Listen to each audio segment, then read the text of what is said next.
Beautiful jam over there from Sako, the Kwame Eugene, and Yatinasi Castle Stone. Now we'll move on to what's trending this morning to check out some of the conversations you've been having on social media. We'll begin here from the Arise Ghana demo, which they say cannot go beyond 4 p.m. High Court directs, and Accra High Court has ruled that the much anticipated Arise Ghana demo cannot be held deep into the night, according to the court presided over by her leadership for Kwasiwo Tasiame, directed that demonstration should commence at 8 a.m. with the demonstrators converging at the Kwame Nkrumah Circle, moving through Forisco and TUC to the Independence Square. Now, the court also effectively struck a balance between the competing directive of the police for the demonstration to end at 3 p.m. on Tuesday and the desire of the organizers to run till 8 p.m. Now, the Ghana Police Service had gone to court seeking to restrain the organizers from embarking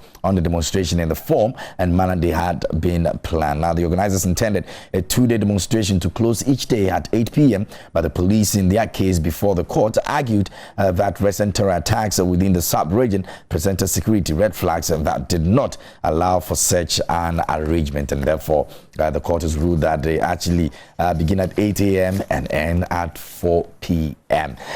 E-levy has failed to live to government's expectation. Gabby Otchere Darko, a leading member of the New Patriotic Party NPP, Gabby Otchere Darko, has disclosed that the electronic transactions levy, E-levy, has generated less than 60 million Ghana cedis, close to 2 months of its implementation. He said the levy has failed to live up to the expectations of the government, and the question says what options are open to the government. The question should rather be what option, if adopted, will inject investor confidence in our economy. Even if we find that $3 to $5 billion required, will that help? The E-levy, which was to have given us some 600 million by now, has done less than 60 million.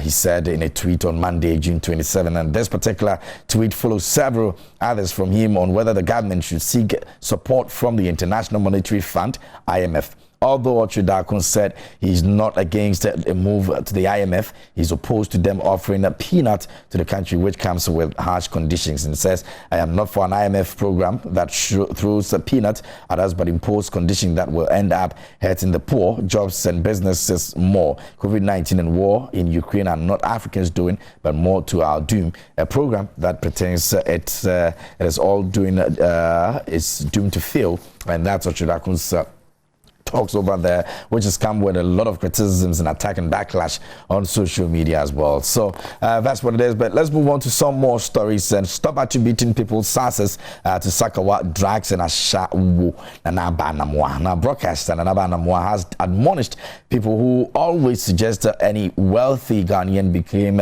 prosperous through dubious means they should quit that attitude. To her, when a man achieves financial success, many people in the country claim it without proof that it is through illicit drug dealings, while other men are also thought of as gaining money through Sakawa. According to Nanaba, the success of most women in the country are also attributed to prostitution. And it says that when you make it as a man in this country, they attribute it to Sakawa or drugs. You make it as a woman, you are a shower.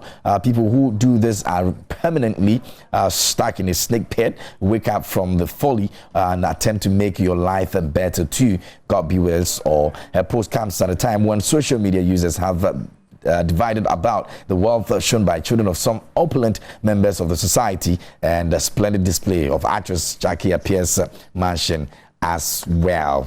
Well, I think I can agree with her on this one. You know, sometimes it's just a bit disheartening that people who have even worked so hard for themselves are classified in this, situation. But it is what it is. Now let's move on to BET Awards and Thames Wings 2022. Best International Act, Nigerian singer Temilade Openiyi, or popularly called Thames, has won the Best International Act at the BET Awards 2022.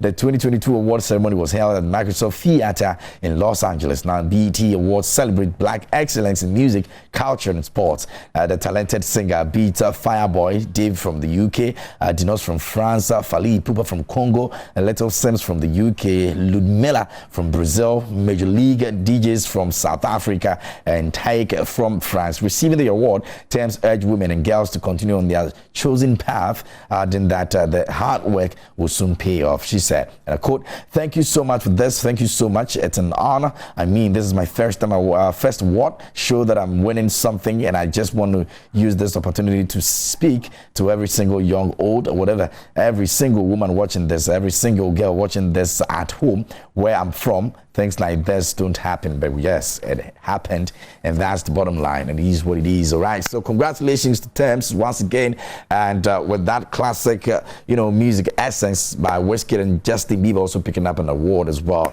and well, let's keep it going, Africa. We can do this. All right, so folks, that's going to be all for what's trending this morning here on Prime Morning Sports. Coming up, and also a bit later, BTH, we're looking at job creations here in the country. There's some more coming up right here on the show. Stay with us.